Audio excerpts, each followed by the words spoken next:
Yorana Polinetti, Yorana tous les amoureux du ballon rond et bienvenue dans Fénois Foot. Cette semaine, dans votre émission, nous reviendrons sur la préparation des Toa Heto pour l'OFC Nations Cup. Un peu plus vite sur les ateliers, pareil. Sur les gammes, au milieu, on change, on met plus de dynamisme. Donc là, c'est montée de genoux, talons-fesses, pas chassé. On oublie les amplitudes au milieu. Dans les starting blocks, depuis plusieurs mois, vous découvrirez comment les hommes de Samuel Garcia se sont préparés avant leur départ pour les îles Fidji et leur première sortie officielle, prévue le 16 juin face à Samoa. Enfin, nous laisserons place aux apprentis gardiens de but réunis sous la tutelle de Laurent Ennis au centre technique de la Fédération tahitienne de football, Seleva.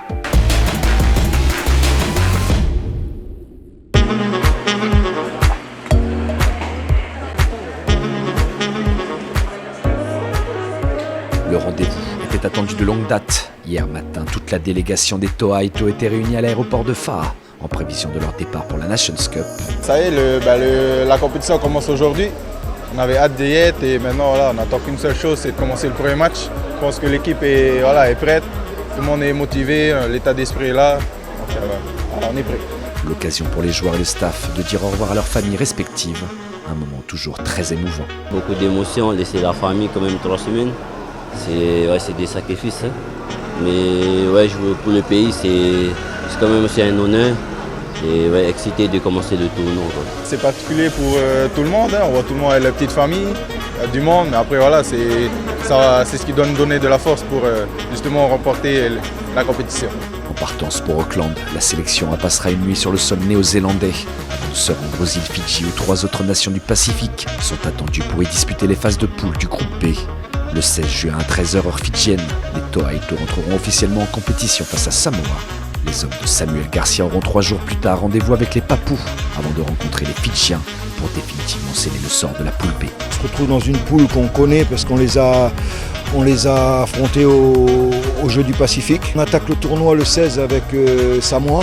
Ensuite on enchaîne sur la Papouasie-Nouvelle-Guinée, une équipe qu'on a battue au dernier Jeux du Pacifique. Et on terminera par Fidji avec l'équipe. On a fait match nul au Jeux du Pacifique. Donc c'est 3 bonnes équipes qui ont l'avantage de s'être préparées, qui ont fait des tournées dernièrement. On va se battre avec nos armes. Et la Nation Cup, c'est quelque chose de particulier. J'ai pour souvenir qu'en 2013, Eddie Taeta avait gagné la Nation Cup. Et c'est quelque chose d'important pour l'équipe nationale. On a des choses à faire valoir dans cette poule pour sortir et pourquoi pas aller très loin. Pour atteindre ce premier objectif, à savoir sortir des phases de poule et se qualifier pour le dernier carré de la compétition prévue au Vanuatu, le sélectionneur a dû dans sa préparation jongler avec le calendrier de fin de saison. La première des choses, c'est de remettre tout le monde au même niveau. Quand tu as des joueurs qui sortent de la Champions League avec des matchs à haute intensité et que tu en as, ça fait déjà 10 jours qu'ils ne jouent plus, la première des choses, c'est de remettre tout le monde au même niveau. Ensuite, le groupe, ils se connaissent pour la plupart. Et après, on va plus s'affiner sur tout ce qui est les phases arrêtées, sur notre projet de jeu.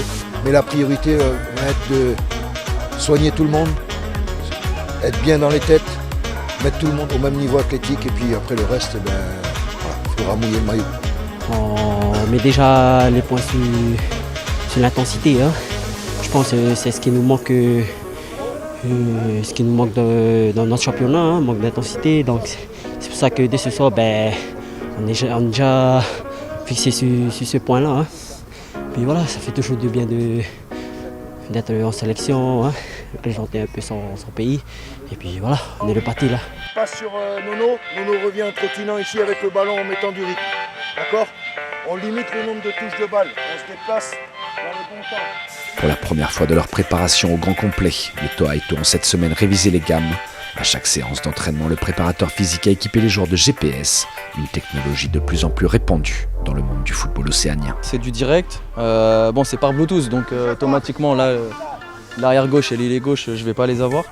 Mais c'est du direct, donc on a toutes les données de distance, de haute intensité, la vitesse maximale, on a sur tous les joueurs. Donc à la mi-temps, on est capable d'aller voir 1 ou 2 joueurs et lui dire cette mi-temps-là, t'as pas assez travaillé, pas eu assez d'activité, travaille mieux ça. Et pour les joueurs, c'est parlant, parce que au-delà de lui dire, ils le voient, et ils ont des chiffres. Et couplé à ça, nous, à chaque sortie d'entraînement, à chaque sortie de match, on a des questionnaires d'état de forme, de ressenti de la fatigue de l'entraînement.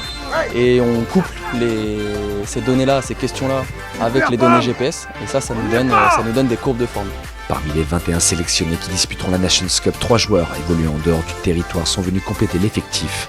L'occasion pour eux de reprendre des repères à quelques jours de leur premier gros test match face à Samoa.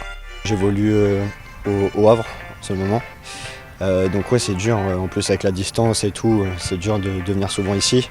On devait avoir une préparation en mars qui a été annulée malheureusement. Donc ouais, là c'est important pour nous de créer des automatismes avant de rentrer en compétition. Et franchement c'est un plaisir de revenir ici, plaisir de revoir les gars, la famille, le staff. Donc ouais, c'est un plaisir de retrouver la famille. Je joue aux États-Unis, là en mai j'étais rentré en vacances pour voir ma famille. Et quand je suis revenu ici, je me suis super bien acclimaté. C'était un peu dur au début avec le décalage horaire, mais là ça va, je suis content de retrouver les copains avec qui du coup j'avais joué aux Jeux du Pacifique. Et ouais, ça fait du bien de revoir tout le monde. Là c'est le premier entraînement que je fais avec eux. J'ai communiqué avec le coach quand j'étais aux États-Unis, donc franchement tout va bien. On va plus s'affiner sur tout ce qui est les phases arrêtées, sur notre projet de jeu. Même s'il n'y aura pas trop de surprises parce qu'ils ont déjà l'habitude, mais quand même on a besoin de revoir certaines choses, notamment quand on a le ballon. Donc ça sera des axes de travail qui seront là-dessus. Je suis content parce que nos 3 garçons de métropole sont arrivés. Donc là on est à peu près, on a une vraie visibilité de ce qu'on aura quand on va partir à Fidji le 8. Arrivé samedi midi à Auckland, la délégation des Tohaïto aura une semaine pour se mettre sur les bons rails avant leur grand début en compétition prévu dimanche prochain face à Samoa. Le rendez-vous est pris du côté des 21 joueurs qui, soyez-en certains, donneront tout pour faire honneur à leur Fénois.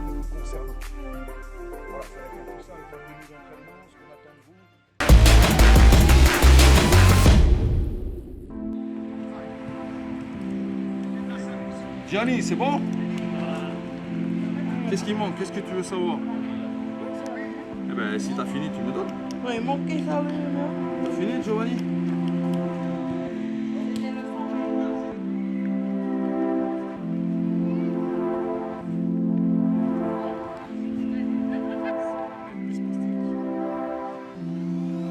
Rassemblés au centre technique de la Fédération tahitienne de football, une vingtaine de gardiens de but avaient répondu présent à l'appel de leur entraîneur attitré Laurent Ennis.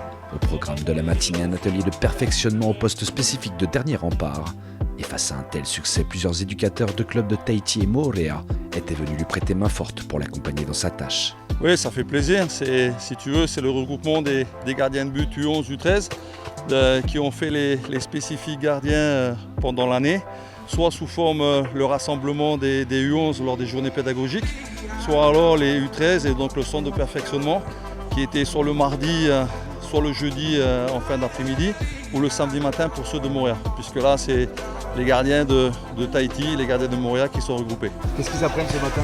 Ouais, ils font un peu tout, on fait du jeu au pied, on fait les prises de balles et on va faire des plongeons et terminer par des jeux. Habitués à ce type de rassemblement, les jeunes participants progressent de manière exponentielle. Que ce soit les plongeons, les relances ou encore les sorties aériennes, toutes les qualités requises au poste de gardien sont passées au peigne fin.